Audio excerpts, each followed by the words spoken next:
നമസ്കാരം. സ്പോട്ട് ലൈവിലേക്ക് സ്വാഗതം. പെരുമ്പാവൂരിനടുത്ത് കുറുപ്പമ്പടിയിൽ 10-12 വയസ്സുള്ള സഹോദരിമാരെ പീഡനത്തിനിരയാക്കിയ കേസാണ് സ്പോട്ട് ലൈവ് ആദ്യം പരിശോധിക്കുന്നത്. സംഭവത്തിൽ കുട്ടികളുടെ അമ്മയുടെ സുഹൃത്തായ അയ്യമ്പുഴ സ്വദേശി ധനേഷിനെ പോലീസ് കസ്റ്റഡിയിലെടുത്തു. ടാക്സി ഡ്രൈവറായ പ്രതി ശനിയാഴ്ചയും ഞായറാഴ്ചയുമാണ് ഇവരുടെ വീട്ടിലെത്തിയിരുന്നത്. 2023 മുതൽ ഇക്കഴിഞ്ഞ മാസം വരെയും കുട്ടികളെ ഇയാൾ പീഡിപ്പിച്ചുവെന്നാണ് വിവരം. പെൺകുട്ടികളോട് കൂട്ടുകാരികളെ കൂടി വീട്ടിലേക്ക് എത്തിക്കാൻ പ്രതി ആവശ്യപ്പെട്ടിരുന്നതായും പെരുമ്പാവൂർ ASP ശക്തി സിംഗ് ആര്യ പറഞ്ഞു.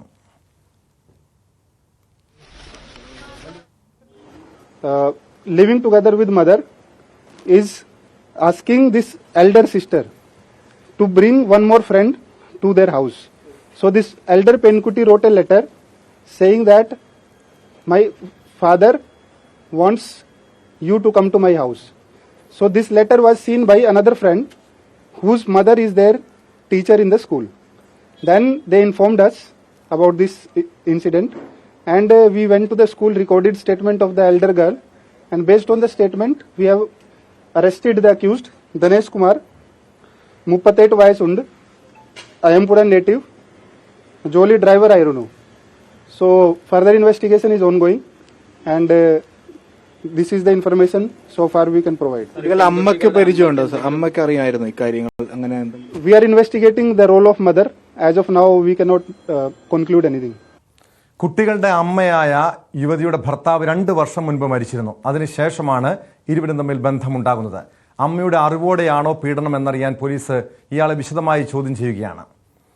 ആജ്ഞ രവീന്ദ്രൻ ചേരുന്നുണ്ട് പെരുമ്പാവൂരിൽ നിന്ന്, കുറുപ്പമ്പടിയിൽ നിന്നും വിവരങ്ങളുമായി. ആജ്ഞ, ഇതുപോലുള്ള പല സംഭവങ്ങളും കേരളത്തിൽ ഇതിനു മുൻപ് റിപ്പോർട്ട് ചെയ്തിട്ടുണ്ട്. അതായത് അമ്മമാരുടെ അശ്രദ്ധ മൂലം, ജാഗ്രതക്കുറവ് മൂലം സ്വന്തം കുഞ്ഞുങ്ങൾ പീഡനത്തിനിരയായ നിരവധി കേസുകൾ. അതിൽ അമ്മയുടെ സുഹൃത്ത് അല്ലെങ്കിൽ അമ്മയുടെ കാമുകനായിട്ടുള്ളവരാണ് പലപ്പോഴും പ്രതിസ്ഥാനത്ത് വരുന്നതും. ഈ കേസിൻ്റെ ഒരു പശ്ചാത്തലം എങ്ങനെയാണ്? അമ്മയുടെ അറിവോടെയാണോ പീഡനം നടന്നത്? പോലീസ് ഇതുവരെയും ഈ കേസുമായി ബന്ധപ്പെട്ട് അന്വേഷണം നടത്തിയ പോലീസ് എന്തൊക്കെ കാര്യങ്ങളാണ് കണ്ടെത്താൻ കഴിഞ്ഞിരിക്കുന്നത്? ആജ്ഞ.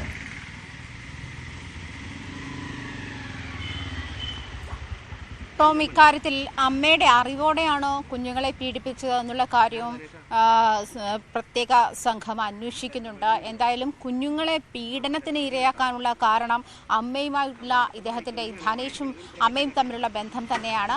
അത് ഇത്തരത്തിൽ അതായത് 2 വർഷം മുൻപ് ഇവരുടെ ഭർത്താവിന് സുഖമില്ലാതെ വരുന്ന ഒരു സാഹചര്യത്തിൽ ആശുപത്രിയിൽ കൊണ്ടുപോകാനും മറ്റുമാണ് ഈ ടാക്സി ഡ്രൈവറായിട്ടുള്ള പ്രതിയെ ആശ്രയിച്ചിരുന്നത്. അത് ക്രമേണ ഒരു റിലേഷൻഷിപ്പിലേക്ക് മാറുകയായിരുന്നു. പിന്നീട് ഇവരുടെ പിതാവ് മരിച്ചുപോയി. ആ ഒരു സാഹചര്യത്തിൽ അയാൾ അവിടുത്തെ സ്ഥിരം സന്ദർശകനായി മാറുന്ന ഒരു സാഹചര്യമാണ് ഉണ്ടായത്. അങ്ങനെയാണ് ധനീഷും അമ്മയും ഈ കുട്ടികളുടെ അമ്മയും തമ്മിലൊരു ബന്ധത്തിലേക്ക് വരുന്നതും അതൊരു ലിവിങ് റിലേഷൻഷിപ്പിലേക്കായി മാറുന്നതും. ഇതിനകത്ത് പ്രത്യേകം ശ്രദ്ധിക്കേണ്ടത് ശനിയാഴ്ചയും ഞായറാഴ്ചയും ഇയാൾ ഇവിടെ സ്ഥിരതാമസത്തിനായി എത്തിയിരുന്നു. അതായത് ശനിയാഴ്ച എത്തിക്കഴിഞ്ഞാൽ അയാൾ തിങ്കളാഴ്ചയായിരുന്നു അവിടെ നിന്ന് മടങ്ങിപ്പോയിരുന്ന ഒരു സാഹചര്യം ഉണ്ടായിരുന്നത്. ആ ഒരു ദിവസങ്ങളിലാണ് കുട്ടികൾ പീഡനത്തിന് ഇരയായിട്ടുള്ളത്. 2023 മുതൽ, അതായത് പെൺകുട്ടികൾക്ക് 8-10 വയസ്സുള്ള സമയത്താണ് കുഞ്ഞുങ്ങൾ പീഡനത്തിന് ഇരയാകുന്നത്. ആ ഒരു കാലഘട്ടം മുതൽ ഇങ്ങോട്ട് കുഞ്ഞുങ്ങൾ നിരന്തരം പീഡനത്തിന് ഇരയാവുകയും ഇത് പെൺകുട്ടിയുടെ, അതായത് മൂത്ത പെൺകുട്ടിയുടെ സുഹൃത്തുക്കളെ കൂടി വീട്ടിലേക്ക് വിളിച്ചു കൊണ്ടുവരണമെന്ന് നിരന്തരം കുട്ടികളോട് ആവശ്യപ്പെടുകയും ചെയ്യുന്ന സാഹചര്യത്തിൽ എത്തുകയുണ്ടായി. ആ ഒരു സാഹചര്യത്തെ മറികടക്കാൻ അല്ലെങ്കിൽ അതുണ്ടാക്കിയ പ്രഷർ കാരണം ഈ പെൺകുട്ടി മറ്റേ കുട്ടിക്ക്, അതായത് ഇതിൻ്റെ കൂട്ടുകാരിക്ക് കത്തെഴുതി നൽകുകയായിരുന്നു. ഇത്തരത്തിൽ അച്ഛൻ ആവശ്യപ്പെടുന്നുണ്ട്, നീ വീട്ടിലേക്ക് വരണമെന്ന് ആവശ്യപ്പെടുന്നുണ്ട്. ഇത് മറ്റൊരു ക്ലാസ്സിലെ തന്നെ വേറൊരു പെൺകുട്ടിക്ക് കിട്ടുകയും ആ കുട്ടിയുടെ അമ്മ സ്കൂളിലെ തന്നെ അധ്യാപികയാണ്. അവരാണ് പിന്നീട് പോലീസിനെ വിവരം അറിയിക്കുന്നത്. പിന്നീട് പോലീസ് എത്തി കുട്ടികളോട് സംസാരിക്കുകയും തുടർന്ന് നടത്തിയ എൻക്വയറിയിലുമാണ് ധനീഷ് നിരന്തരം കുട്ടികളെ പീഡിപ്പിക്കുന്ന സാഹചര്യം വെളിവാകുന്നത്.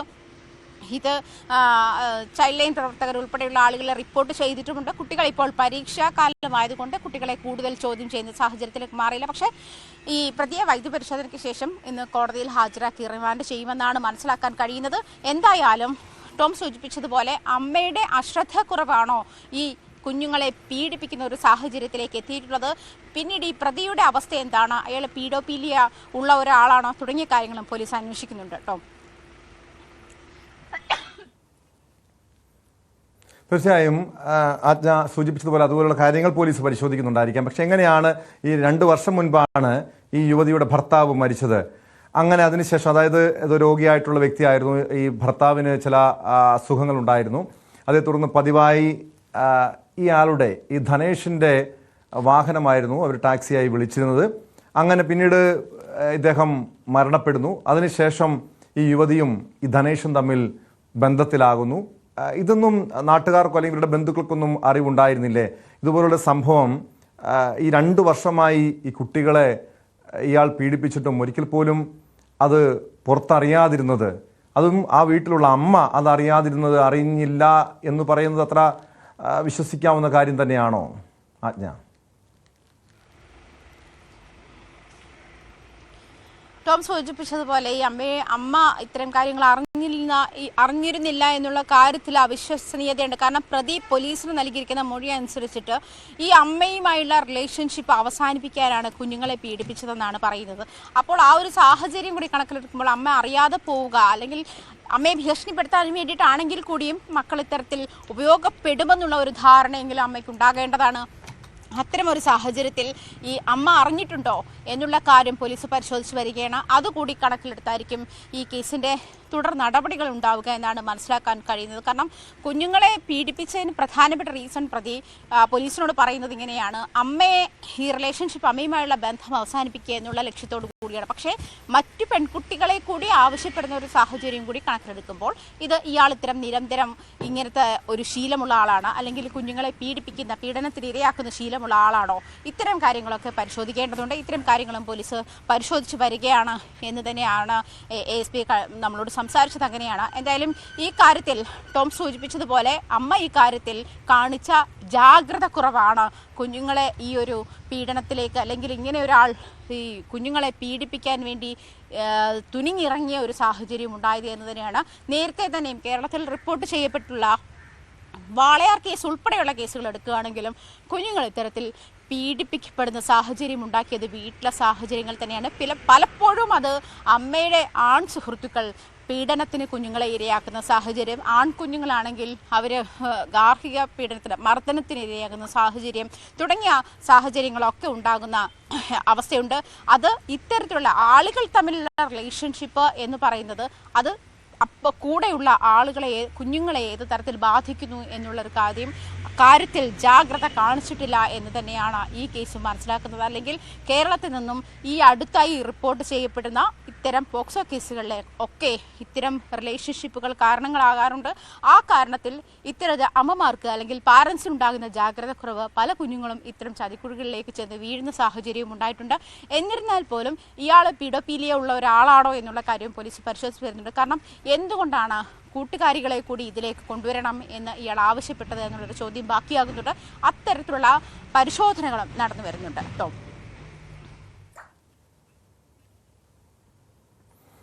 ആജ്ഞ സൂചിപ്പിച്ചതുപോലെ ഇതൊരു ഒറ്റപ്പെട്ട സംഭവമല്ല. ആജ്ഞ നേരത്തെ ചൂണ്ടിക്കാട്ടിയ വാളയാറിലെ പെൺകുട്ടികളുടെ ദുരൂഹമരണ കേസ്, തൊടുപുഴയിലും കുമളിയിലുമൊക്കെ അമ്മയുടെ കാമുകന്മാരാണ് അല്ലെങ്കിൽ രണ്ടാനച്ഛന്മാരാണ് ഈ രീതിയിൽ ആൺകുട്ടികളെ പ്രകൃതിവിരുദ്ധ പീഡനത്തിനിരയാക്കുകയും ക്രൂരമായി പീഡിപ്പിക്കുകയും ചെയ്ത പല സംഭവങ്ങളും കേരളം വിശദമായി ചർച്ച ചെയ്തതാണ്.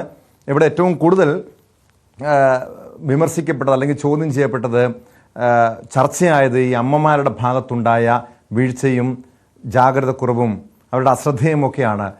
ആജ്ഞ ഇവിടെ ഈ കേസ് പരിശോധിക്കുമ്പോഴും എനിക്ക് മനസ്സിലാക്കാൻ തോന്നുന്ന കാര്യവും ഇതാണ്. കാരണം ഈ അമ്മ 2 വർഷമായി സംഭവം അറിഞ്ഞില്ല എന്ന് പറയുന്നത് വിശ്വസിക്കാൻ കഴിയില്ല.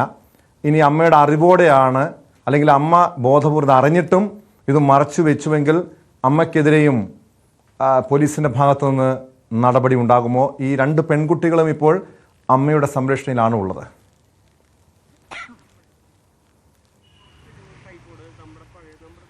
അത്തരം കാര്യത്തിൽ കൂടി കൃത്യത വരേണ്ടതുണ്ട് ടോം. കാരണം കുട്ടികളുടെ പരീക്ഷയാണ്, പരീക്ഷാക്കാലം കഴിഞ്ഞ ശേഷമായിരിക്കും ഒരുപക്ഷേ ഇതിൽ കൂടുതൽ നടപടികൾ ഉണ്ടാകുമെന്ന് പോലീസ് പറഞ്ഞു.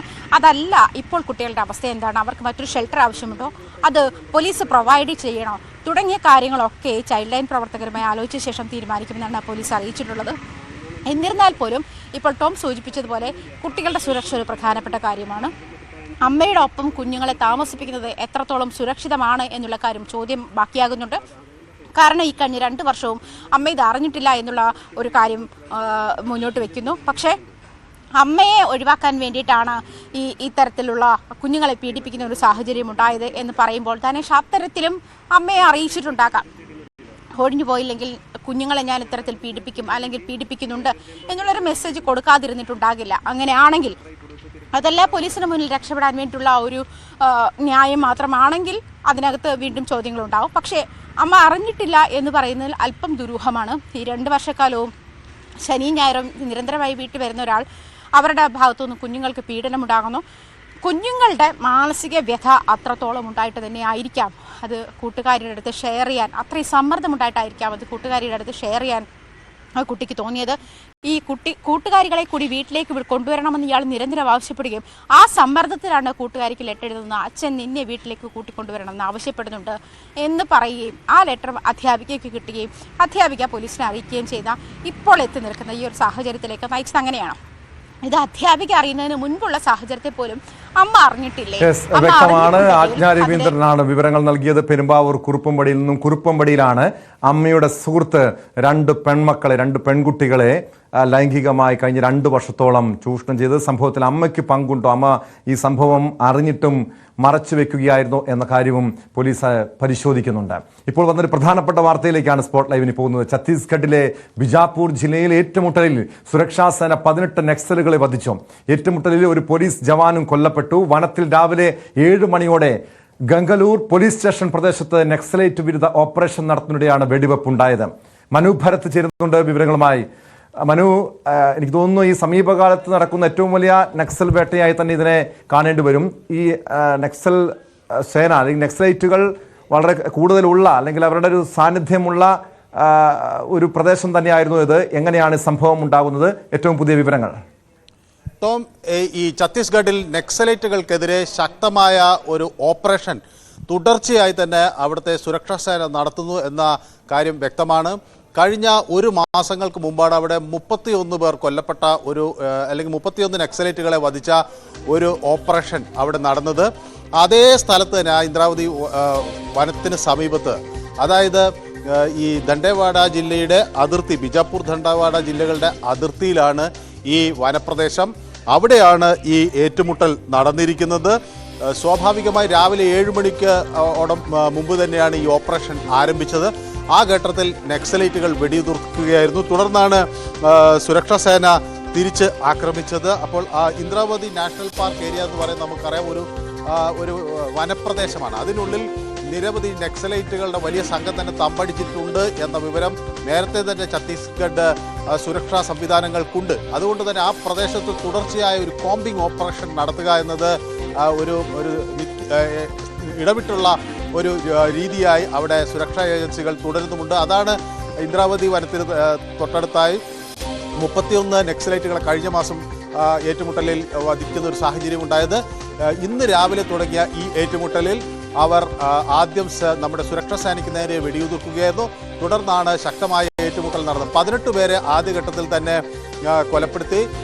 അതിനുശേഷമാണ് വധിച്ചതിന് ശേഷം അവരിൽ നിന്ന് മാരക ആയുധങ്ങളും അതുപോലെ സ്ഫോടക വസ്തുക്കളും ഒക്കെ പിടിച്ചെടുത്തതായി ഉദ്യോഗസ്ഥർ വ്യക്തമാക്കുന്നു. മാത്രമല്ല, ഒരു ഉദ്യോഗസ്ഥന്, അതായത് ഡിസ്ട്രിക്ട് റിസർവ് ഗാർഡിലെ ഒരു ജവാന് ആക്രമണത്തിൽ പരിക്കേറ്റു. അദ്ദേഹം വീരമൃത്യു വരിച്ചു എന്നാണ് മനസ്സിലാക്കുന്നത്. ഏതായാലും ഈ പ്രശ്നങ്ങൾ ഇപ്പോഴും അവസാനിച്ചിട്ടില്ല. ഏറ്റുമുട്ടൽ തുടരുന്നു എന്നാണ് പറയുന്നത്. ഇതുകൂടാതെ ഈ മറ്റൊരു സ്ഥലത്ത്, അതായത് മനു സൂചിപ്പിക്കുന്ന പോലെ കഴിഞ്ഞ 2 മാസത്തിനിടെ 50ഓളം നക്സലുകളെ വധിക്കാൻ കഴിഞ്ഞു. ഈ നക്സലുകളുടെ വലിയൊരു സാന്നിധ്യമുള്ള പ്രദേശമാണോ ഈ ബിജാപൂർ ജില്ല? ഇവിടെ ഇനിയും അങ്ങനെയെങ്കിൽ ഏറ്റുമുട്ടൽ തുടരുന്നു എന്ന് പറയുന്നു. കൂടുതൽ നക്സൽ സംഘങ്ങൾ ഈ പ്രദേശങ്ങളിൽ ഉണ്ട് എന്നാണോ മനസ്സിലാക്കേണ്ടത്? നമുക്കറിയാം, ഈ ഛത്തീസ്ഗഡ് എന്ന് പറയുന്ന ഈ സംസ്ഥാനം തന്നെ കൂടുതലും ഒരു വനപ്രദേശം ധാരാളമുള്ള ഒരു സംസ്ഥാനമാണ്. മാത്രമല്ല, കടുത്ത പട്ടിണിയും ദാരിദ്ര്യവും ഒക്കെ ഉള്ളതുകൊണ്ട് പല യുവാക്കളും ഇത്തരത്തിൽ നക്സലൈറ്റ് ആശയങ്ങളിലേക്കൊക്കെ വഴിമാറിപ്പോയി. ഇതിൻ്റെ ഒരു വലിയ പാരമ്പര്യവും ചരിത്രവും ഒക്കെ അവിടെയുണ്ട്. പക്ഷേ ഇപ്പോൾ സർക്കാർ അതൊക്കെ മാറ്റുന്നതിനായുള്ള വലിയ ശ്രമങ്ങൾ ഒരു വശത്ത് നടത്തിക്കൊണ്ടിരിക്കുകയാണ്. കൂടുതൽ ആളുകൾക്ക് ജോലി കൊടുക്കുക, വിദ്യാഭ്യാസം അവരിലേക്ക് എത്തിക്കുക, അവരെ ദേശീയ പൊതുധാരയിലേക്ക് കൊണ്ടുവരിക എന്ന വലിയ ദൗത്യം അവിടെ നടക്കുന്നു. പക്ഷേ അപ്പോഴും ഈ തീവ്ര ഇടത് ആശയം അവിടെ പല ആളുകളിലേക്കും വ്യാപിക്കുകയും അവർ ഈ വനപ്രദേശത്ത് ഒളിച്ചിരുന്ന് നമ്മുടെ സുരക്ഷാ സംവിധാനങ്ങൾക്ക് നേരെ ആക്രമണം നടത്തുകയും ചെയ്യുന്ന ഒരു രീതി അവിടെ ഇപ്പോഴും നിലനിൽക്കുന്നു. അപ്പോൾ ആളുകളെ കീഴടങ്ങാനുള്ള അവസരം കൊടുക്കുക, അവരെ മാറി ചിന്തിക്കാനുള്ള അവസരം കൊടുക്കുക, അവർക്ക് തൊഴിൽ കൊടുക്കുക, വിദ്യാഭ്യാസം കൊടുക്കുക, അങ്ങനെയുള്ള പരിപാടികളോട് അവരെ മാറ്റാൻ ഒരു വശത്ത് ശ്രമിക്കുകയും മറുവശത്ത് ഏറ്റുമുട്ടലുകൾ അല്ലെങ്കിൽ അവർക്കായുള്ള തെരച്ചിൽ ശക്തമാക്കുക, അവർ ഇങ്ങോട്ട് വെടിയുതിർക്കുമ്പോൾ ശക്തമായി തന്നെ തിരിച്ചടിക്കുക തുടങ്ങിയ നിലപാടുകൾ ഛത്തീസ്ഗഡിൽ അടുത്തിടെയായി ശക്തമായി തന്നെ നടപ്പിലാക്കുന്നുണ്ട്. അപ്പോൾ വൈകാതെ തന്നെ ഈ നക്സലൈറ്റ് പ്രശ്നം ഛത്തീസ്ഗഡിൽ നിന്ന് തുടച്ചു നീക്കുക എന്നൊരു നിലപാട് സർക്കാർ നേരത്തെ മുന്നോട്ട് വെച്ചിട്ടുണ്ട്. അതിൻ്റെ ഭാഗമായാണ് ഈ നാഷണൽ പാർക്കിൻ്റെ ദേശീയ ഉദ്യാനത്തിൻ്റെ സമീപത്ത് ഈ ഓപ്പറേഷനുകൾ നടത്തുന്നത്. നേരത്തെ തന്നെ ഈ ദണ്ഡേവാഡ പ്രദേശം നമുക്കറിയാം, എത്രയോ കാലങ്ങളായി നക്സലൈറ്റുകളുടെ പിടിയിലായിട്ടുള്ള ഒരു പ്രദേശമാണ്. അതിനോട് ചേർന്നുള്ള ബീജാപ്പൂരിൻ്റെ അതിർത്തിയിൽ വെച്ചാണ് ഈ സംഘങ്ങൾ ചേരുന്നത്. അപ്പോൾ സ്വാഭാവികമായും ആ ഇന്ദ്രാവതി വനത്തിന് ചുറ്റും സേന വളഞ്ഞിരിക്കുന്നു. അവിടെ വളരെ ആഴത്തിലുള്ള തെരച്ചിൽ നടത്തുകയും ചെയ്യുന്നു. അങ്ങനെയാണ് ഒരു മാസത്തിന് മുമ്പ് ഒരു വലിയ ഏറ്റുമുട്ടൽ ഉണ്ടായത്. വീണ്ടും അവിടെ സമാനമായി ഇവരുടെ സാന്നിധ്യമുണ്ട് എന്ന ഇൻ്റലിജൻസ് വൃത്തങ്ങളുടെ അടിസ്ഥാനത്തിലാണ് രണ്ടാമത്തെ ഓപ്പറേഷനും പ്ലാൻ ചെയ്തത് എന്നാണ് മനസ്സിലാക്കുന്നത്. അപ്പോഴാണ് രാവിലെ 7 മണിയോടുകൂടി സേനയ്ക്ക് നേരെ വെടിയുതിർക്കുന്നത്. ഏതായാലും ഡിസ്ട്രിക്ട് റിസർവ് ഗാർഡിലെ ഉദ്യോഗസ്ഥരും അങ്ങനെ ഒരു ബൃഹത്തായ ഒരു സംഘമാണ് അവിടെ ചെന്ന് ഓപ്പറേഷൻ നടത്തുന്നത്. അപ്പോൾ സ്വാഭാവികമായും ആധുനികമായ ആയുധങ്ങളും മറ്റുമൊക്കെ ഈ ആൻറ്റി നക്സൽ സ്ക്വാഡിനൊക്കെ ഉണ്ട്.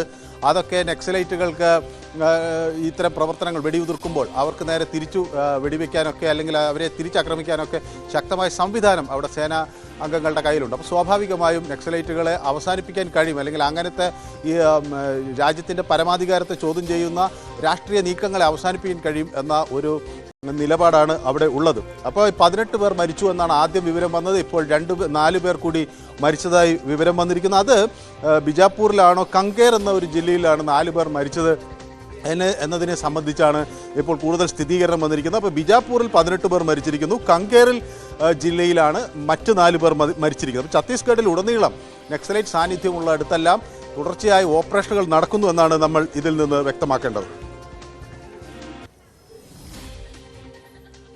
യെസ്, മനു ഭരതാണ് വിവരങ്ങൾ നൽകിയത്.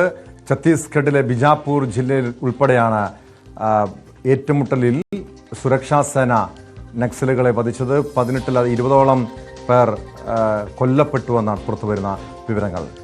ഡൽഹിയിൽ യുവതിയെ കൊലപ്പെടുത്തി കനാലിൽ തള്ളിയ കേസിലേക്കാണ് സ്പോട്ട് ലൈവിന് പോകുന്നത്. സംഭവത്തിൽ ടാക്സി ഡ്രൈവറായ ആസിഫ് പിടിയിലായി. ഇരുവരും പരിചയക്കാരായിരുന്നുവെന്നും ഈ മാസം 12-ന് യുവതിയെ ആസിഫ് കാറിൽ കയറ്റിക്കൊണ്ടുപോയി കൊലപ്പെടുത്തിയെന്നുമാണ് പോലീസ് കണ്ടെത്തൽ. കൊലപാതകത്തിൽ കൂടുതൽ പേർക്ക് പങ്കുണ്ടോ എന്ന് അന്വേഷിച്ചു വരികയാണ്. ആയിഷത്തുൽ ഷംന ചേരുന്നു വിവരങ്ങളുമായി. ഷംന, രാജ്യതലസ്ഥാനത്ത് ഏറെ നടുക്കമുണ്ടാക്കിയൊരു കേസാണ്. ഒരു യുവതിയുടെ മൃതദേഹം കനാലിൽ കണ്ടെത്തുന്നു. അത് കൊലപാതകമാണെന്ന് പിന്നീട് കണ്ടെത്തുന്നു. ഈ ആസിഫ് പിടിയിലായിട്ടുണ്ടല്ലോ, കൂടുതൽ പേർക്ക് പങ്കുണ്ടെന്നാണോ പോലീസ് നൽകുന്ന സൂചനകൾ?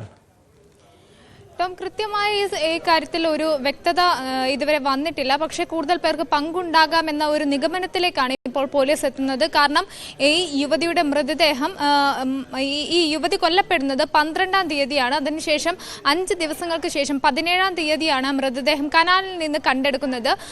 ശ്വാസം മുട്ടിച്ച നിലയിൽ ശ്വാസം മുട്ടിച്ച് കൊലപ്പെടുത്തിയതിനു ശേഷം കനാലിലേക്ക് ഈ മൃതദേഹം ഇടുകയായിരുന്നു. ഒപ്പം തന്നെ ഈ മൃതദേഹം പൊങ്ങി വരാതിരിക്കാൻ വേണ്ടി ശരീരത്തിൽ കല്ല് കെട്ടിയാണ് കനാലിലേക്ക് തള്ളിയതെന്നാണ് പോലീസ് കണ്ടെത്തൽ. എന്തായാലും മൃതദേഹം ഇപ്പോൾ അഴുകിയ നിലയിലാണ് കണ്ടെത്തിയിട്ടുള്ളത്.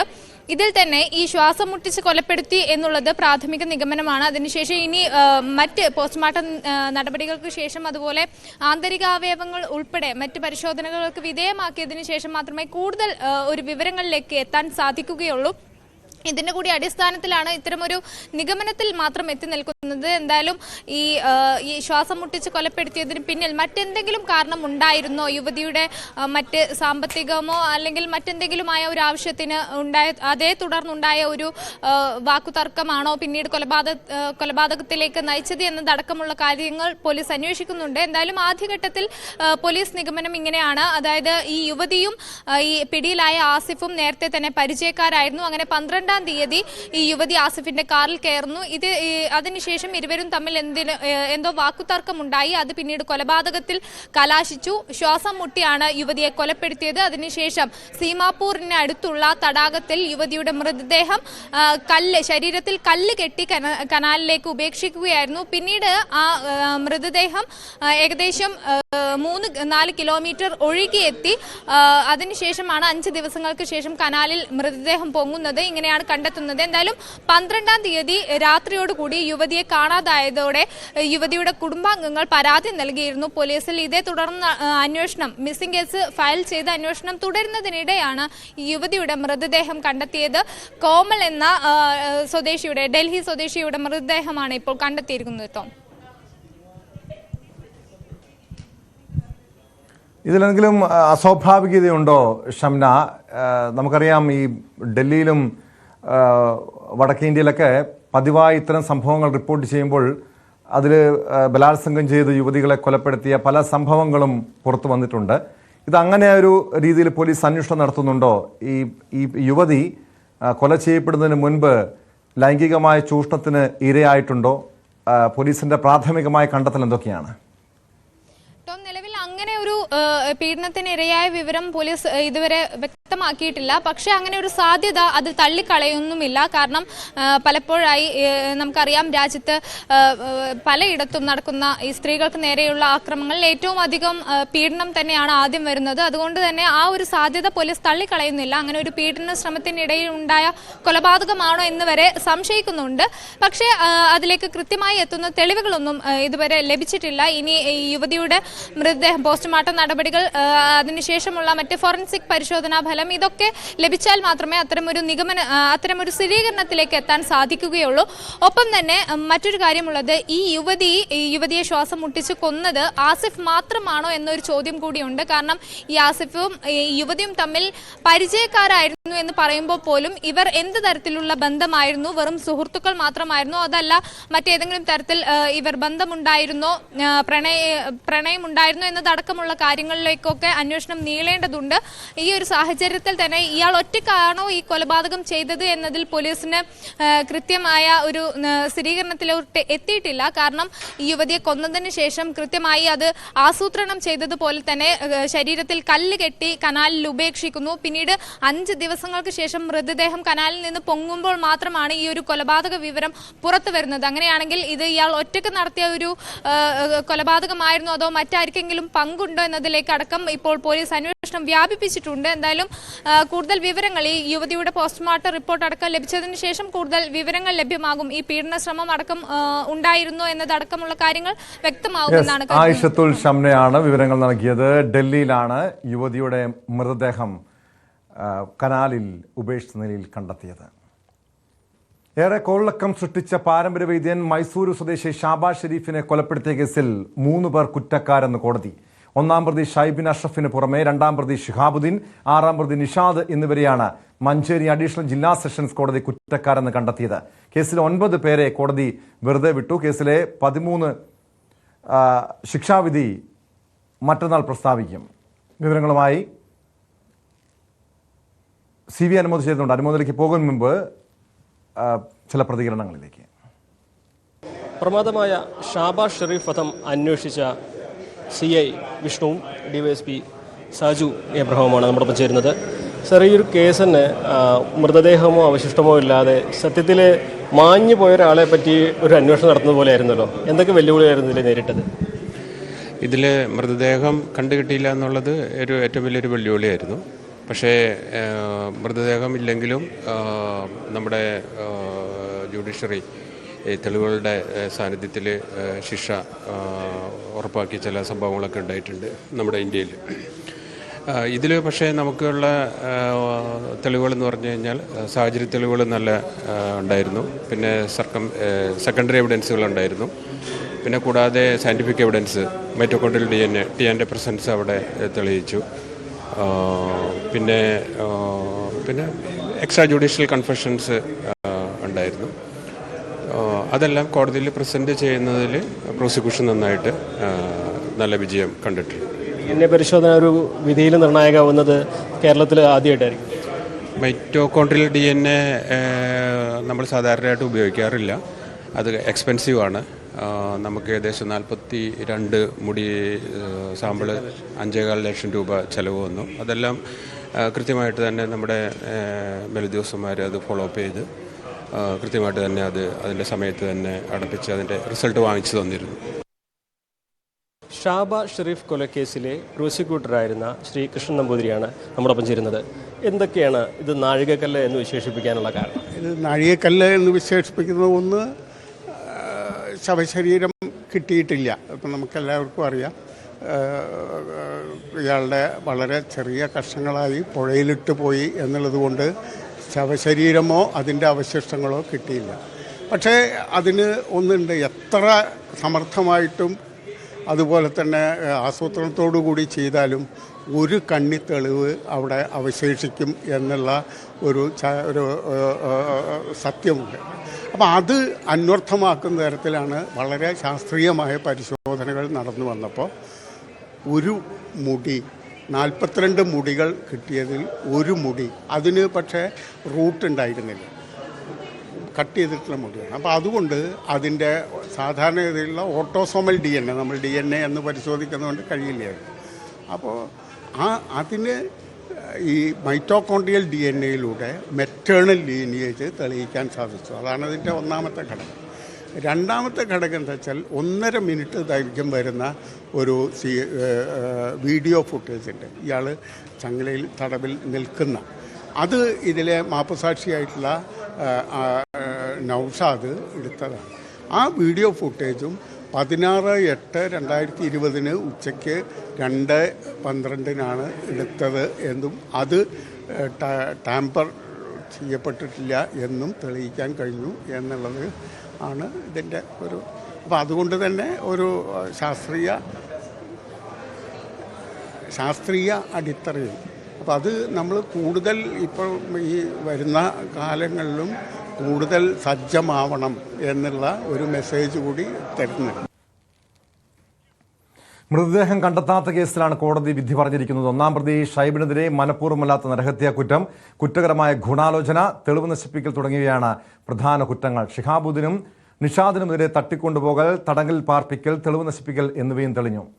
വിവരങ്ങളുമായി CV അനുമോദ് ചേരുന്നുണ്ട്. അനുമോദ്, കേരള പോലീസിന്റെ ചരിത്രത്തിൽ ആദ്യമായിട്ടാണ് മൃതദേഹം ലഭിക്കാതെ ഒരു കേസിൽ കുറ്റം തെളിഞ്ഞിരിക്കുന്നത്. എത്രത്തോളം വെല്ലുവിളി നിറഞ്ഞതായിരുന്നു ഈ കേസിന്റെ അന്വേഷണം? എന്തൊക്കെയാണ് ഈ വിധി പ്രസ്താവത്തിൽ കോടതി വ്യക്തമാക്കിയിരിക്കുന്നത്? അനുമോദം.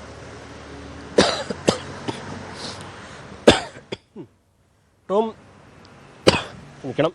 ഇതിലേറ്റവും പ്രധാനപ്പെട്ട കാര്യം, ഒരു മനുഷ്യൻ ജീവിച്ചിരുന്നു എന്നതിൻ്റെ ഒരു അടയാളങ്ങളും ശേഷിപ്പിക്കാതെയാണ് ഷാബ ഷെരീഫ് മാഞ്ഞു പോയത് എന്ന് പറയാം. അദ്ദേഹം മരിച്ചതിൻ്റെ ഒരു അടയാളവുമില്ല. അദ്ദേഹം മൈസൂരിൽ നിന്ന് അന്ന് ഒരു സംഘത്തിൻ്റെ കൂടെ, അല്ലെങ്കിൽ ആ സംഘം അയാളെ കൊണ്ടുപോയതാണ് അദ്ദേഹം ലോകത്തിൽ ജീവിച്ചതിൻ്റെ അവസാനത്തെ അടയാളം. അതിനുശേഷം എവിടെയാണെന്ന് അറിയില്ല. അങ്ങനെ ഉള്ള ഒരു കേസിലാണ് ഇയാളെ കൊലപ്പെടുത്തിയതാണ്, അതിക്രൂരമായി പീഡിപ്പിച്ച ശേഷം ഇയാളെ കൊലപ്പെടുത്തിയതാണ് എന്ന പോലീസിൻ്റെ കണ്ടെത്തൽ കോടതി അംഗീകരിച്ചിരിക്കുന്നത്. അതായത് എത്ര തേച്ച് മാച്ച് കളഞ്ഞാലും എവിടെയെങ്കിലുമൊക്കെ സത്യത്തിലേക്ക് എത്താനുള്ള കണികകൾ ശേഷിക്കുമെന്നത് തെളിയിക്കുന്നതാണ് മഞ്ചേരിയിലെ അഡീഷണൽ സെഷൻസ് കോടതിയുടെ ഇന്നത്തെ ഈ വിധി പ്രസ്താവം കൊണ്ട് വ്യക്തമായിരിക്കുന്നത്. ഈ കേസിൽ ഏറ്റവും നിർണായകമായിട്ടുള്ളത് ശാസ്ത്രീയ തെളിവുകളാണെന്ന് നമ്മൾ നേരത്തെ തന്നെ പറഞ്ഞു കഴിഞ്ഞു. അതിൽ തന്നെ 2 കാര്യങ്ങൾ നേരത്തെ പ്രോസിക്യൂട്ടർ ശ്രീ കൃഷ്ണൻ നമ്പൂതിരി പറഞ്ഞതുപോലെ അദ്ദേഹം പറഞ്ഞതിൽ ഈ 2 കാര്യങ്ങൾ. ഒന്ന്, മൈറ്റോകോൺഡ്രിയൽ DNA ഫലം. സാധാരണ തലമുടിയിൽ നിന്ന് DNA ടെസ്റ്റാണ് എടുക്കാറുള്ളത്. പക്ഷേ അദ്ദേഹത്തിൻ്റെ തലമുടി എന്ന് കരുതുന്നു 42 തലമുടികളാകെ ആ വാഹനത്തിൽ നിന്ന് കിട്ടിയിരുന്നു. അതിലൊന്ന് ഇദ്ദേഹത്തിൻ്റെ ഷാബ ഷെരീഫിൻ്റെ ആണെന്ന് തെളിയിക്കുന്നതിന് മൈറ്റോകോൺഡ്രിയൽ DNA പരിശോധനയ്ക്ക് അയക്കേണ്ടി വന്നു. സാധാരണ കേരള പോലീസ് ചെയ്യാത്തതാണ്. ഒരുപാട് ചെലവേറിയതും ഒരുപാട് നടപടിക്രമങ്ങളും ഉള്ള ഒരു കാര്യമാണത്. അതിലാണ് ഈ തലമുടി അദ്ദേഹത്തിൻ്റെ ആണെന്ന് തെളിയുകയും അത് ഈ ഒരു കേസിൽ നിർണായക തെളിവാവുകയും ചെയ്തു. രണ്ടാമതായിട്ട് നൗഷാദ് പകർത്തിയ ദൃശ്യങ്ങൾ, അത് കൃത്യമായി ഒറിജിനൽ ഫയലാണ്, അത് മറ്റൊരു തരത്തിൽ വ്യാജമായി ഉണ്ടാക്കിയതല്ല എന്നും ശാസ്ത്രീയ പരിശോധനയോട് തെളിയിക്കാൻ കഴിഞ്ഞു. അതായത് തട്ടിക്കൊണ്ടുവന്നതിനും പീഡിപ്പിച്ചതിനും ഒരാളില്ലാതെയായതിനും ഒക്കെയുള്ള ശാസ്ത്രീയ തെളിവുകൾ വെച്ച് കോടതി ഈ 3 പേരെ ഇപ്പോൾ കുറ്റക്കാരെന്ന് കണ്ടെത്തിയിരിക്കുകയാണ്. മറ്റ് 9 പേർ, അവർക്കെതിരെ ചുമത്തിയിരുന്ന കുറ്റങ്ങൾ തട്ടിക്കൊണ്ടുപോകാൻ സഹായിക്കലും, കളവ്, ഈ കുറ്റകൃത്യം മറച്ചു വയ്ക്കാൻ ശ്രമിക്കലും അങ്ങനെയുള്ള നിരവധി കുറ്റങ്ങളാണ്. പക്ഷേ ഈ സംഭവം നടന്ന് 3 വർഷത്തിന് ശേഷമാണ് അന്വേഷണം നടന്നത് എന്നതുകൊണ്ട് തന്നെ ഇവർക്ക് നേരെ ചുമത്തിയ കുറ്റങ്ങൾ തെളിയിക്കാനുള്ള ശാസ്ത്രീയ തെളിവുകൾ, ഉദാഹരണത്തിന് ടെലിഫോണിൻ്റെ രേഖകൾ, ടവർ ലൊക്കേഷൻ തുടങ്ങിയ കാര്യങ്ങളൊക്കെ 3 വർഷത്തിനപ്പുറം ആ സമയത്ത് ലഭിക്കുമായിരുന്നില്ല. അപ്പോൾ അതൊക്കെ അവരുടെ മേൽ ചുമത്തിയ കുറ്റങ്ങൾ തെളിയിക്കുന്നതിന് സഹായിക്കാത്തൊരു സാഹചര്യമുണ്ടായിരുന്നു. അതാണ് 9 പേരെ കേസിൽ വെറുതെ വിട്ടത്. ഇനി ഈ കേസിലെ ഏറ്റവും പ്രധാനപ്പെട്ട ഒരു കാര്യം, നേരത്തെ മറ്റ് കേസുകൾക്കും കൂടി മാതൃകയാകുന്നത് സയൻറ്റിഫിക് ആയിട്ടുള്ള തെളിവുകളാണ്. പോസ്റ്റ്മോർട്ടം റിപ്പോർട്ടില്ലാതെ ഒരാൾ മരിച്ചു എന്ന് കേരള പോലീസ് തെളിയിക്കുന്ന ആദ്യത്തെ കേസായിരിക്കും ഒരുപക്ഷെ ഷാബാസ് ഷെരീഫിൻ്റേത്. നേരത്തെ രാജൻ കേസൊക്കെ ഉണ്ടായിരുന്നു, പക്ഷേ രാജൻ കേസ് കേരളത്തിന് പുറത്തായിരുന്നു വിചാരണ നടന്നത് എന്നൊരു മറ്റൊരു കാര്യമാണ്. അങ്ങനെ പല ഘടകങ്ങൾ കൊണ്ടും പല കാരണങ്ങൾ കൊണ്ടും ഈ കേസിലെ വിധി ഏറെ പ്രധാനപ്പെട്ടതാണ്. നാളെ പല അന്വേഷണങ്ങൾക്കും ഒരു മാതൃകയാക്കാവുന്ന ഒരു സ്റ്റഡി മെറ്റീരിയൽ കൂടിയാവുകയാണ് ഈ ഷാബാസ് ഷെരീഫിലെ പോലീസിൻ്റെ അന്വേഷണവും അതിലെ കണ്ടെത്തലുകളും. ടോം.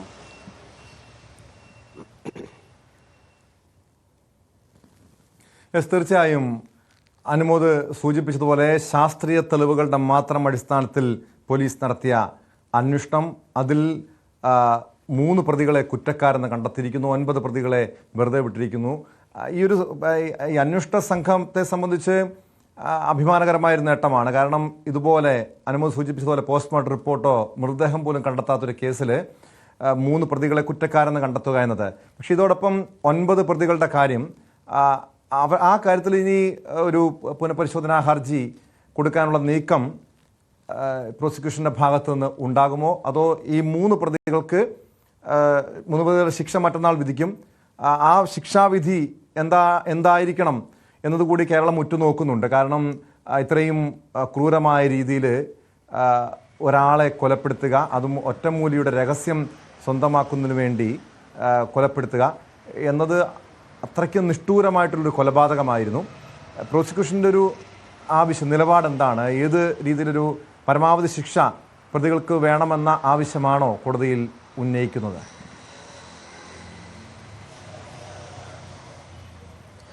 ടോം, അതിലേക്ക് വരുന്നതിന് മുമ്പ് ഒരു കാര്യം കൂടി നമ്മൾ പരാമർശിക്കേണ്ടതുണ്ട്. ഈ കേസിലെ അന്വേഷണ സംഘത്തിൻ്റെ ഒരു കാര്യമാണത്. സാധാരണ ഇത്തരത്തിൽ ഒരാൾ കൊല്ലപ്പെട്ടുവെന്ന് അറിഞ്ഞിട്ടും മൃതദേഹങ്ങളോ മൃതദേഹാവശിഷ്ടമോ കിട്ടിയില്ലെങ്കിൽ സാധാരണ രജിസ്റ്റർ ചെയ്യുക അസ്വാഭാവിക മരണത്തിനാണ് കേസ് രജിസ്റ്റർ ചെയ്യുക.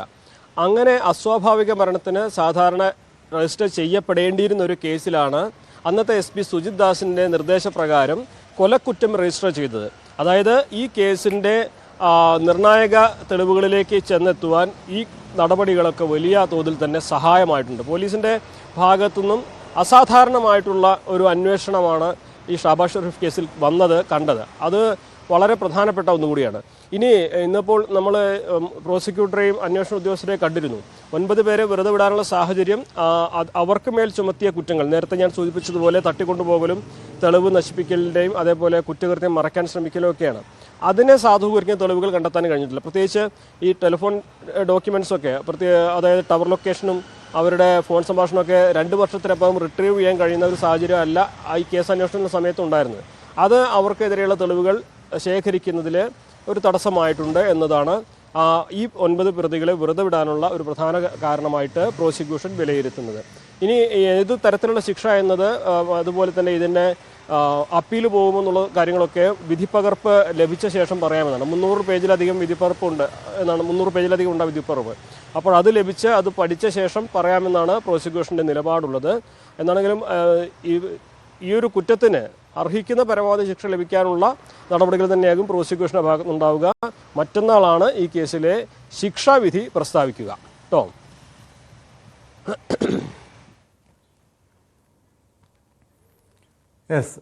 വ്യക്തമാണ്. CV അനുമോദാണ് വിവരങ്ങൾ നൽകിയത്. മലപ്പുറത്ത് പാരമ്പര്യവിധൻ ഷാബാസ് ഷെരീഫിനെ കൊലപ്പെടുത്തിയ കേസിലാണ് 3 പ്രതികൾ കുറ്റക്കാരെന്ന് കോടതി കണ്ടെത്തിയിരിക്കുന്നത്. 9 പേരെ വെറുതെ വിട്ടിരിക്കുന്നു. മറ്റന്നാളാണ് പ്രതികൾക്കുള്ള ശിക്ഷ വിധിക്കുക. മെഡിക്കൽ വേസ്റ്റ് തള്ളിയെന്ന വിവാദത്തിന് പിന്നാലെ കേരളത്തിലെ തെരുവ് നായ്ക്കളെ തമിഴ്നാട്ടിൽ ഉപേക്ഷിച്ചതായി ആക്ഷേപം. അതിർത്തി പ്രദേശത്ത് നായ്ക്കളെ കൊണ്ട് ഉപേക്ഷിക്കുന്നതായാണ് ആരോപണം. കന്യാകുമാരിക്ക് സമീപം റോഡിൽ നായ്ക്കളുമായുള്ള വാഹനം കണ്ടെത്തി.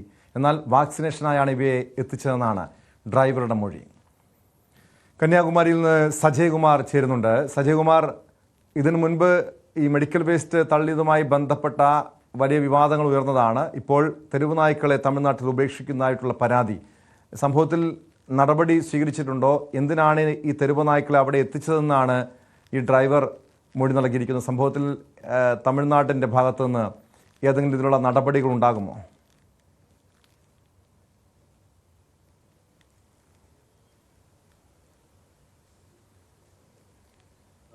തമിഴ്നാടിന്റെ പല ഭാഗത്തും പ്രത്യേകിച്ച് എടുത്ത് പറയുകയാണെങ്കിൽ കന്യാകുമാരി ജില്ല, അതേപോലെ തിരുനെൽവേലി ജില്ലകളിൽ കേരളത്തിൽ നിന്നും ഹോട്ടൽ വേസ്റ്റുകൾ, അതേപോലെ തന്നെ കോഴി ഇറച്ചി വേസ്റ്റുകൾ, അതേപോലെ മെഡിക്കൽ വേസ്റ്റുകൾ കൊണ്ട് ഡംപ് ചെയ്തിട്ട് പോകുന്ന സംഭവം ഉണ്ടാവുകയും തിരുനെൽവേലി ഭാഗത്ത് ഇതുപോലുള്ള ഒരു പൊതുസ്ഥലത്തെ മെഡിക്കൽ വേസ്റ്റുകൾ കൊണ്ട് ഡംപ് ചെയ്ത് പോയ കേരള വാഹനങ്ങളെ പിടിക്കുകയും ഇത് സംബന്ധമായി വളരെ വിവാദങ്ങൾ ഉണ്ടാവുകയും ഹൈക്കോടതി തന്നെ ഇടപെട്ട് കേരള ഹൈക്കോടതി ഈ പ്രശ്നത്തിൽ ഇടപെട്ട് അവിടെ നിന്ന് ഈ മെഡിക്കൽ വേസ്റ്റുകളെ അവിടെ നിന്ന് കേരളത്തിനെ കൊണ്ട് തന്നെ അവിടെ നിന്ന് എടുത്തു കൊണ്ടുപോകുന്ന ഒരു സാഹചര്യം സാഹചര്യത്തിലാണ് ഇപ്പോൾ ഇന്നലെ വൈകുന്നേരത്തോടെയാണ് ടെമ്പോ ട്രാവലർ തിരുവനന്തപുരത്തിൽ നിന്ന് 20-ൽ പരം തെരുനായ്ക്കളെ ഒരു ടെമ്പോ ട്രാവലർ കയറ്റി 2 പേർ, അതിൽ ഒരു ഉത്തരേന്ത്യക്കാരനായ ഒരാളും ഡ്രൈവറും അടങ്ങുന്ന 2 പേര് അടങ്ങുന്ന അവരാണ് ഈ തമിഴ്നാടിന്റെ മലയോര മേഖല, അതായത് വെള്ളട വഴിയായി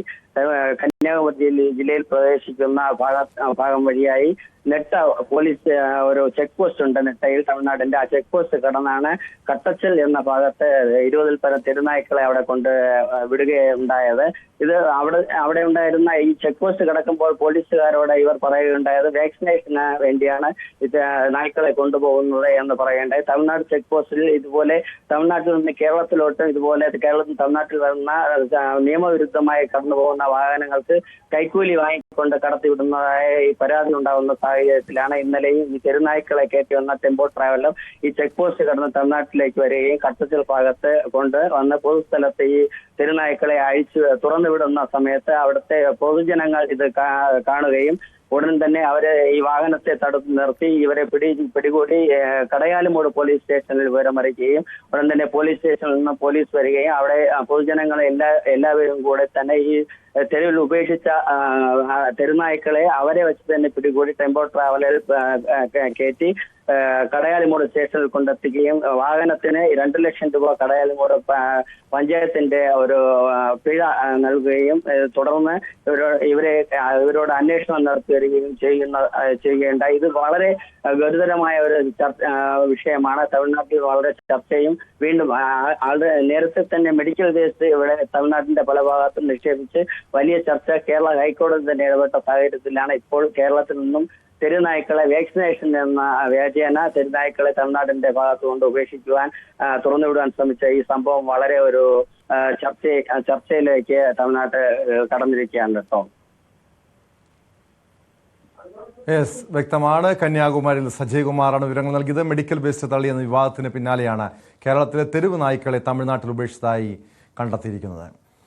പാലക്കാട് വടക്കഞ്ചേരിയിൽ പെട്രോൾ പമ്പിൽ മോഷണം നടത്തിയ പ്രതികൾ പിടിയിൽ. പരപ്പനങ്ങാടി സ്വദേശികളായ റസൽ, ആഷിഖ് എന്നിവരാണ് കോഴിക്കോട് പിടിയിലായത്. കഴിഞ്ഞ ദിവസമാണ് വടക്കഞ്ചേരിയിലെ പെട്രോൾ പമ്പിൽ നിന്നും പണമടങ്ങിയ ബാഗ് ഈ സംഘം കവർന്നത്. MS അനീഷ് കുമാർ ചേരുന്നുണ്ട് കോഴിക്കോട് നിന്ന്. അനീഷ്, ഇവർ ഈ മോഷ്ടിച്ച ബൈക്കിലാണ് ഈ പ്രതികൾ മോഷണം നടത്താൻ പെട്രോൾ പമ്പിൽ എത്തിയതെന്നാണ് മനസ്സിലാക്കാൻ കഴിഞ്ഞിരിക്കുന്നത്. ഈ സ്ഥിരം ഒരു ക്രിമിനൽ സംഘങ്ങളാണോ, സ്ഥിരം മോഷ്ടാക്കളാണോ പിടിയിലായ പ്രതികൾ?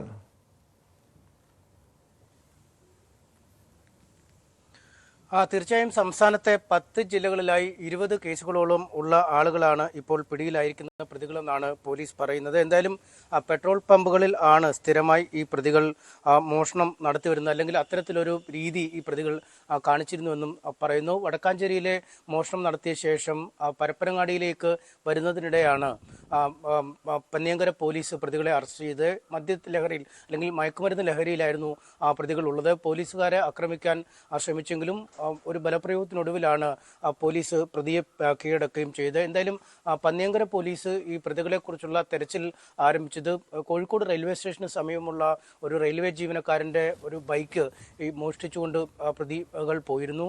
ആ കേസിൻ്റെ അന്വേഷണവുമായി ബന്ധപ്പെട്ട് ചില അവ്യക്തമായ CCTV ദൃശ്യങ്ങൾ പോലീസിന് ലഭിക്കുന്ന സാഹചര്യമുണ്ടായി. പോലീസ് ഈ പ്രതികൾ പോയ വഴിയിൽ തെരച്ചിൽ ആരംഭിച്ചു. അപ്പോഴാണ് പയ്യോളി ഭാഗത്തുള്ള ഒരു പെട്രോൾ പമ്പിൽ കയറി അവിടെ 8,000 രൂപയോളം മോഷ്ടിച്ച് പിന്നീട് വടകര ഭാഗത്തുള്ള മറ്റൊരു പമ്പിൽ ഈ പെട്രോൾ അടിച്ച ശേഷം അതിൻ്റെ പണം നൽകാതെ പോകുന്നു.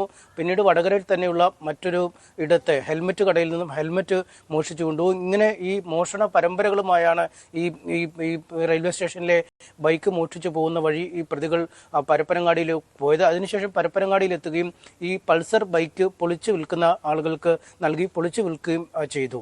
ഇതിനുശേഷമാണ് പിന്നീട് എറണാകുളം നോർത്ത് റെയിൽവേ സ്റ്റേഷനിലേക്ക് പോവുകയും അവിടെ നിന്നും ഈ എറണാകുളം കൊച്ചി സ്വദേശിയായ ഒരാളുടെ ബൈക്ക് മോഷ്ടിക്കുകയും പിന്നീട് അതുമായി വടക്കാഞ്ചേരിയിലേക്ക് പോവുകയും ചെയ്തു. അങ്ങനെ വടക്കാഞ്ചേരിയിൽ ഉറങ്ങിക്കിടക്കുന്ന പെട്രോൾ പമ്പ് ജീവനക്കാരൻ ഉറങ്ങിക്കിടക്കുമ്പോൾ അക്കൗണ്ടിനോട് ചേർന്ന് സൂക്ഷിച്ചിരുന്ന 48,000 രൂപ അപഹരിക്കുകയും രക്ഷപ്പെടുകയും ചെയ്തു. എന്തായാലും അവിടുത്തെ CCTV ദൃശ്യങ്ങളിൽ ഈ പ്രതികൾ വ്യക്തമായി പതിയുകയും ചെയ്തു. ഇതിനുശേഷം ഈ എറണാകുളത്തു നിന്ന് മോഷ്ടിച്ച ബൈക്കുമായി അപഹരിച്ച പണവുമായി വരുന്ന വഴിയിൽ വെച്ചാണ് പരപ്പനങ്ങാടിയിൽ വെച്ച് ഈ പന്നിയങ്കര പോലീസ് ഈ പ്രതികളെ പിടികൂടുന്നത്. അപ്പോൾ തന്നെ പരിശോധിച്ചപ്പോൾ ഈ വ്യാജ രജിസ്ട്രേഷൻ നമ്പറാണ് ഈ ബൈക്കിനുള്ളതെന്ന് പോലീസ് കണ്ടെത്തി. പിന്നീട് ഈ ബൈക്കിനെ കുറിച്ച് കൂടുതൽ അന്വേഷണം നടത്തിയപ്പോഴാണ് പാലക്കാട് വടക്കാഞ്ചേരിയിൽ നിന്നും മോഷണം പോയ എറണാകുളം സ്വദേശിയുടെ ബൈക്കിനെ കുറിച്ച് പോലീസിന് വിവരം ലഭിക്കുകയും അങ്ങനെ വിശദമായ ചോദ്യം ചെയ്യൽ നടത്തിയപ്പോഴാണ് ഈ പ്രതികൾ തങ്ങളാണ് ഈ മോഷണം നടത്തിയത്, ഈ പെട്രോൾ പമ്പിൽ നിന്നും പണം അനീഷ്, അങ്ങനെയെങ്കിൽ ഈ ഓരോ കേസുകളും പരിശോധിച്ചാൽ ഇതിലൊരു ആസൂത്രിതമായ കവർച്ചയല്ല. ഇവർ പോകുന്ന വഴികളിലെല്ലാം ബൈക്ക് കണ്ടു കഴിഞ്ഞാൽ ആ ബൈക്ക് മോഷ്ടിക്കുക, അങ്ങനെ മോഷ്ടിച്ച ബൈക്കിൽ കവർച്ച നടത്തുക, ഇതാണ് ഇവരുടെ ഒരു പതിവായിട്ടുള്ള രീതി അല്ലേ? തീർച്ചയായും അങ്ങനെ ഒരു പരമ്പരയായ മോഷണം നടത്തുക എന്നതാണ് ഇവരുടെ രീതി. കണ്ണിൽ കാണുന്നതൊക്കെ മോഷ്ടിക്കുക. അതായത് ഈ പന്നിയങ്കര പോലീസ് സംസ്ഥാനത്തെ വിവിധ പോലീസ് സ്റ്റേഷനുകളിൽ ബന്ധപ്പെട്ടപ്പോൾ 10 ജില്ലകളിലായി 20 അടുത്ത് കേസുകൾ ഇതിനകം തന്നെ പോലീസിന് കണക്കെടുക്കാൻ കഴിഞ്ഞിരിക്കുന്നു. അതായത് ഒരു പക്ഷേ ഈ കേസിന്റെ എണ്ണം ഇനിയും വർദ്ധിക്കാനുള്ള സാധ്യതകൾ തന്നെയാണ് കാണുന്നത്. പൂർണ്ണമായും ഈ പ്രതികൾ ഈ ബൈക്ക് മോഷ്ടിക്കുന്നു, അതിൽ നിന്ന് 10,000, 10,000, 20,000 രൂപയോ ലഭിക്കുന്നു. പിന്നീട് ഈ പെട്രോൾ പമ്പുകളിൽ പോയി പണം മോഷ്ടിക്കുന്നു. ഈ പണങ്ങളൊക്കെ പൂർണ്ണമായും ലഹരി, ഈ MDMAയും കഞ്ചാവും വാങ്ങുന്നതിനായാണ് പൂർണ്ണമായും ചെലവഴിച്ചതെന്ന് പോലീസ് കണ്ടെത്തിയിട്ടുണ്ട്. പോലീസിനോട് പറയുന്നു. പ്രത്യേകിച്ചും ലഹരിയുടെ ഒരു വലിയ പിടുത്തത്തിൽ വരുമ്പോഴാണ് ഇവർ മോഷണം എന്ന ഒരു ത്വര മനസ്സിൽ വരികയും ഓരോ ഇടത്തു നിന്നും നിരനിരയായി മോഷ്ടിച്ച് മുന്നോട്ട് പോവുകയും ചെയ്യുന്നത്. അതായത് അമിതമായി ലഹരി ഉപയോഗിക്കുമ്പോഴാണ് ഇവർ ഇത്തരം ഒരു മോഷണത്തിൻ്റെ ഒരു ത്രില്ല് ഉള്ളതെന്നാണ് ഇവർ പോലീസിനോട് പറഞ്ഞിരിക്കുന്നത്. ഒപ്പം ഈ മൊബൈൽ ഫോണുകൾ മോഷ്ടിക്കുന്ന ഒരു ഇടപാടും ഈ പ്രതികൾക്കുണ്ട്. പ്രത്യേകിച്ചും ഈ പരപ്പനങ്ങാടിയിലും മലപ്പുറത്തെയും ഒക്കെ യുവാക്കളായ അല്ലെങ്കിൽ സ്കൂൾ വിദ്യാർത്ഥികളായ കുട്ടികളെ കൊണ്ടാണ് പലപ്പോഴും ഈ മൊബൈൽ ഫോണുകൾ മോഷ്ടിപ്പിക്കുന്നത്. എന്നിട്ട് അത്തരം മൊബൈൽ ഫോണുകൾ കടകളിൽ വിൽക്കുകയും അതിൽ നിന്ന് പണം ലഭിക്കുകയും ചെയ്യും. പക്ഷേ ഈ കുട്ടികൾക്ക് പണമൊന്നും നൽകില്ല, മറിച്ച് അവർക്ക് കഞ്ചാവും MDMA ഒക്കെ നൽകുന്നു എന്ന ഒരു ഞെട്ടിക്കുന്ന വിവരവും ഈ പ്രതികളെക്കുറിച്ച് പോലീസിന് ലഭിച്ചിട്ടുണ്ട്. അക്കാര്യം പ്രതികൾ പോലീസിനോട് സമ്മതിച്ചിട്ടുമുണ്ട്. അതായത് ചെറിയ കുട്ടികളെ കൊണ്ട് ആളുകളിൽ നിന്നും മൊബൈൽ ഫോണുകൾ മോഷ്ടിക്കുക, അത് പിന്നീട് ഈ പ്രതികൾക്ക് കൈമാറുക, ഈ പ്രതികൾ ഇത് കടയിൽ വിൽക്കുക, എന്നിട്ട് വിറ്റിക്കുന്ന പ്രതിഫലത്തിന്റെ ഒരു ചെറിയ പങ്ക് എന്ന രീതിയിൽ ഈ കുട്ടികൾക്ക് മയക്കുമരുന്നുകൾ വിതരണം ചെയ്യുക. അങ്ങനെ കുട്ടികൾ സ്ഥിരമായി ഒരു മയക്കുമരുന്നിന് അടിമകളാകുന്ന രീതിയിലേക്കുള്ള ഒരു പ്രവർത്തന ശൈലിയാണ് ഇവരുടെ ഭാഗത്തുനിന്ന് ഉണ്ടായത്. അതുകൊണ്ട് മോഷണം മാത്രമല്ല, ഏറെ ഗൗരവമുള്ള, ഏറെ വിചിത്രമായിട്ടുള്ള ചില കഥകളാണ്, ചില സംഭവങ്ങളാണ് ഇതിൽ നിന്നും പുറത്ത് വരുന്നത്, മനസ്സിലാക്കാൻ കഴിയുന്നത്. അനീഷ്, അങ്ങനെയെങ്കിൽ ഈ 2 അംഗ സംഘം മാത്രമാണോ ഈ റാക്കറ്റിലുള്ളത്? ഈ ലഹരിക്ക് ഈ രണ്ടുപേരും ലഹരി കേസുകളിൽ ലഹരി പതിവായി ഉപയോഗിക്കുന്നവരാണ്, ലഹരിയുടെ വിൽപ്പനക്കാരാണ്, മോഷണ സംഘങ്ങളാണ്, ക്രിമിനൽ സംഘങ്ങളാണ്. ഒരു വിശദമായി തന്നെ ഈ കേസ് പോലീസ് അന്വേഷിക്കേണ്ടതല്ലേ? ഇതിനപ്പുറം വലിയൊരു റാക്കറ്റ് ഇതിന് പിന്നിൽ പ്രവർത്തിക്കുന്നതായി പോലീസ് കരുതുന്നുണ്ടോ?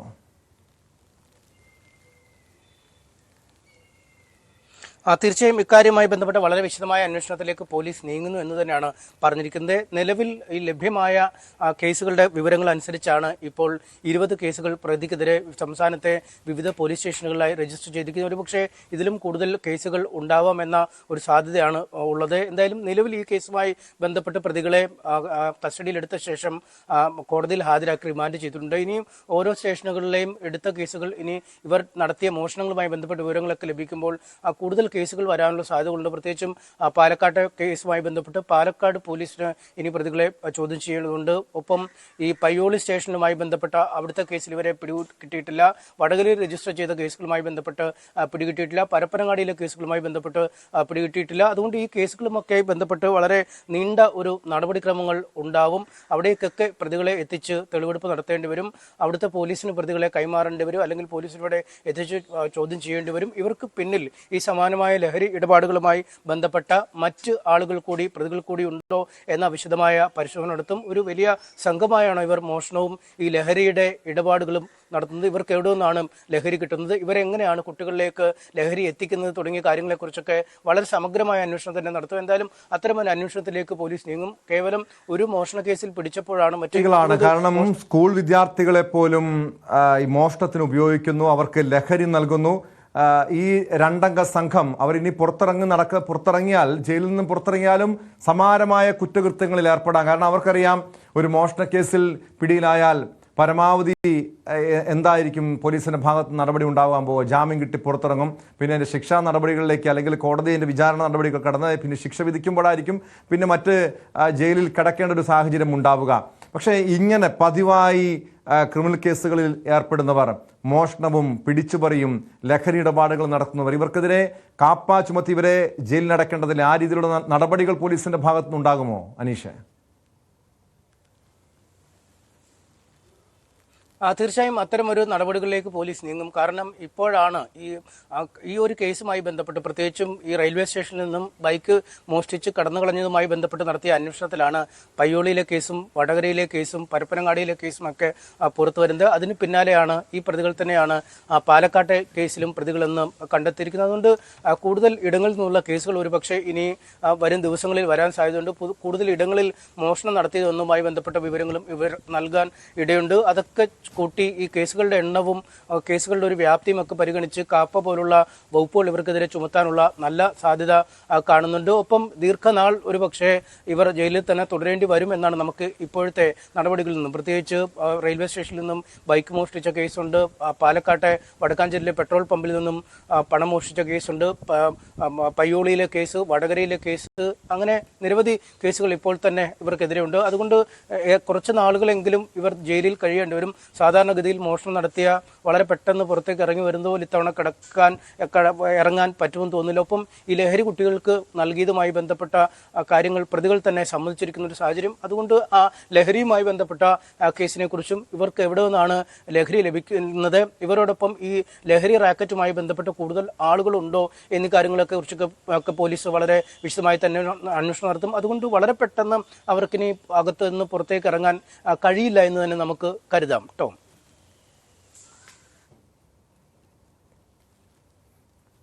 കോഴിക്കോട് നിന്ന് MS അനീഷ് കുമാറാണ് വിവരങ്ങൾ നൽകിയത്. ആലപ്പുഴയിൽ സ്വകാര്യ ഹോട്ടലിൽ വിദേശ പൗരന്റെ പരാക്രമം. ഹോട്ടലിന്റെ ഗ്ലാസ് അടിച്ചു തകർത്ത് ജീവനക്കാരെ കയ്യേറ്റം ചെയ്തു. UK പൗരൻ ജാക്ക് ബ്ലാക്ക് ബോണാണ് ആക്രമണം നടത്തിയത്. കളഞ്ഞുപോയ ഫോൺ തിരികെ വാങ്ങാൻ എത്തിയപ്പോഴായിരുന്നു ആക്രമണം. ഓടി രക്ഷപ്പെടാൻ ശ്രമിച്ച വിദേശ പൗരനെ നാട്ടുകാർ പിടികൂടി പോലീസിൽ ഏൽപ്പിച്ചു. ആലപ്പുഴയിൽ നിന്ന് ശരണ്യ സ്നേഹജൻ ചേരുന്നു വിവരങ്ങളുമായി.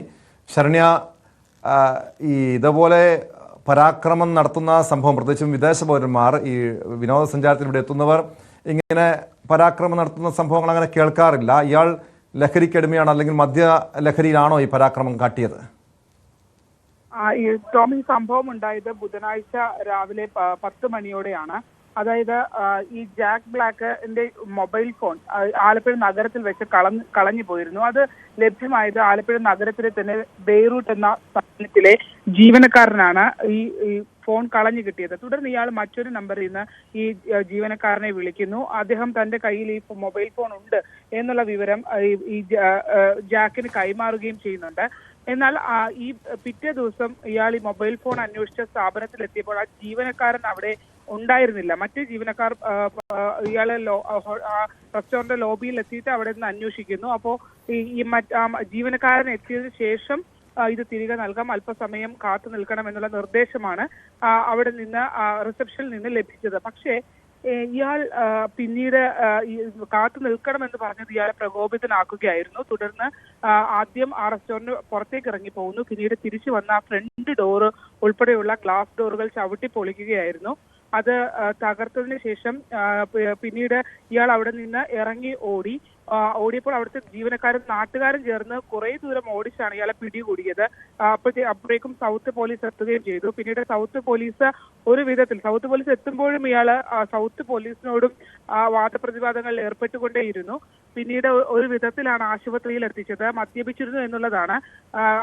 ജനറൽ ആശുപത്രിയിൽ എത്തിച്ചു. അവിടെ വെച്ച പരിശോധനകൾക്ക് വിധേയരാകാൻ ഒന്നും ഇയാൾ തയ്യാറാവാതെ അവിടെയും ഈ സമാനമായ രീതിയിൽ തന്നെ ഇയാൾ തുടരുകയായിരുന്നു. പിന്നീട് ഒരു വിധത്തിൽ അനുനയിപ്പിച്ചാണ് പോലീസ് ഈ നടപടിക്രമങ്ങൾ പൂർത്തീകരിക്കുകയും ചെയ്ത. വിദേശ പൗരൻ എന്നുള്ള ഒരു പരിഗണന വിനോദസഞ്ചാരിയാണ്, ആ ഒരു പരിഗണന കൊടുക്കുകയും ചെയ്തു. 15,000 രൂപ ഈ ഹോട്ടൽ ഉടമകൾക്ക് നൽകാമെന്നുള്ള ഉറപ്പിന്മേൽ പിന്നീട് വിട്ടയക്കുകയാണ് ചെയ്തത്. ടോം,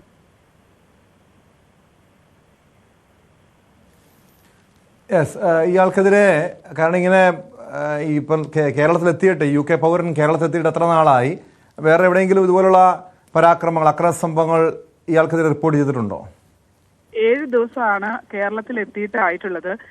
മാത്രമല്ല ഇയാൾ വന്ന വഴികളിലൊക്കെ തന്നെയും ഈ ഓരോരോ പ്രശ്നങ്ങൾ ഉണ്ടാക്കിയിരുന്നു എന്നുള്ളതാണ് പോലീസ് പറയുന്നത്. മദ്യപാനമാണ് ഒരു പ്രധാന പ്രശ്നം. അതിനുശേഷം ആളുകളോട് വളരെ മോശമായി പെരുമാറുന്ന രീതി അടക്കമുണ്ട് എന്നുള്ളതാണ്. പലയിടങ്ങളിൽ, അതായത് 7 ദിവസത്തെ കേരളത്തിലെ സഞ്ചാരത്തിനിടയിൽ വിവിധ ഇടങ്ങളിൽ ഇദ്ദേഹം ഇത്തരത്തിലുള്ള പ്രശ്നങ്ങൾ ഉണ്ടാക്കിയിട്ടുണ്ട്. ഇന്നിപ്പോ ഇവിടുത്തെ കാര്യങ്ങളൊക്കെ പൂർത്തീകരിച്ച്, ഇവിടുത്തെ കാഴ്ചകളൊക്കെ പൂർത്തീകരിച്ച് ഇത്രയും പ്രശ്നങ്ങൾ ഇവിടെ ഉണ്ടാക്കിയതിനു ശേഷം പിന്നീട് ഇപ്പോൾ ഗോവയിലേക്കാണ് അദ്ദേഹം പോയിരിക്കുന്നത്. ഈ വരുന്ന വഴികളിലൊക്കെ തന്നെ 7 ദിവസത്തെ സഞ്ചാരത്തിനിടയിലൊക്കെ തന്നെ പല സ്ഥലങ്ങളിൽ പല പ്രശ്നങ്ങൾ ഉണ്ടാക്കി എന്നുള്ളതാണ് പോലീസ് പറയുന്നത്. പ്രധാന പ്രശ്നം ഈ മദ്യപാനം തന്നെയാണ്. അവിടെ ഈ ബെയ്റൂട്ടിന്റെ റെസ്റ്റോറന്റിൽ എത്തുന്ന സമയത്തും ഇതേപോലെ തന്നെ മദ്യപിച്ചുള്ള ഒരു അവസ്ഥയായിരുന്നു. കാത്തു നിൽക്കാൻ പറഞ്ഞതാണ് അദ്ദേഹത്തിന്റെ ആ പ്രകോപനത്തിന് കാരണമാവുകയും ഇത്രയധികം പ്രശ്നങ്ങൾ അവിടെ ഉണ്ടാക്കുകയും ചെയ്തത്. പിന്നീട് വിദേശ പൗരൻ കൂടി അങ്ങനെ ഈ പതിവായിട്ട് ഇതുപോലെ പ്രശ്നങ്ങൾ ഉണ്ടാക്കുന്നുണ്ടെങ്കിൽ ഇയാളെ തിരികെ നാട്ടിലേക്ക് പറഞ്ഞയക്കേണ്ടതില്ല. അത്തരം നടപടികൾ ഉണ്ടാകുമോ? അത്തരം കാര്യങ്ങളെ സംബന്ധിച്ച് ഇപ്പൊ കേരളം വിട്ടു ഗോവയിലേക്ക് പോയി കഴിഞ്ഞിരിക്കുന്നു. ഇപ്പോ നമുക്കറിയാലോ, ഇവിടെ വരുന്ന വിദേശ പൗരന്മാരുമായി ബന്ധപ്പെട്ടുള്ള കാര്യങ്ങളൊക്കെ എയർപോർട്ട് കേന്ദ്രീകരിച്ച് പ്രവർത്തിക്കുന്ന വിദേശ എംബസി അടക്കമുള്ള കാര്യങ്ങളിലേക്ക് റിപ്പോർട്ട് ചെയ്യപ്പെടുന്നുണ്ട്. അത് ഇവിടുന്ന് എന്തായാലും പോലീസ് ആ കാര്യങ്ങൾ അവരെ അറിയിച്ചിട്ടുണ്ട്. പക്ഷെ അതേസമയം തന്നെ ഈ ഹോട്ടൽ അധികൃതർക്ക് ഇതിനകത്ത് അവർക്ക് എങ്ങനെയെങ്കിലും ഈ വിഷയം പരിഹരിച്ചാൽ മതി എന്നുള്ളതായിരുന്നു. കാരണം വിദേശ പൗരൻ കൂടിയാണ്, മടങ്ങിപ്പോയുള്ള സാഹചര്യങ്ങളും ഒക്കെ. അങ്ങനെ ഇതൊരു 15,000 രൂപ നഷ്ടപരിഹാരം എന്നുള്ള രീതിയിൽ അത് ആ പ്രശ്നം പരിഹരിക്കുമായിരുന്നു. പക്ഷേ ഇയാൾ പോയ വഴികളിലെല്ലാം പ്രശ്നം ഉണ്ടായിട്ടുണ്ടെന്ന് പോലീസ് തന്നെ സ്ഥിരീകരിക്കുകയും ചെയ്യുന്നുണ്ട്. അതുകൊണ്ട് തന്നെ ബന്ധപ്പെട്ട ഉദ്യോഗസ്ഥരുമായി അത്തരം കാര്യങ്ങൾ അറിയിക്കുകയും ചെയ്തു, അത്തരം റിപ്പോർട്ടുകൾ കൈമാറുകയും ചെയ്തിട്ടുണ്ട്. ഇപ്പോൾ ഗോവയിലേക്കാണ് ഈ ജാക്ക് ബ്ലാക്ക് പോയിട്ടുള്ളത്.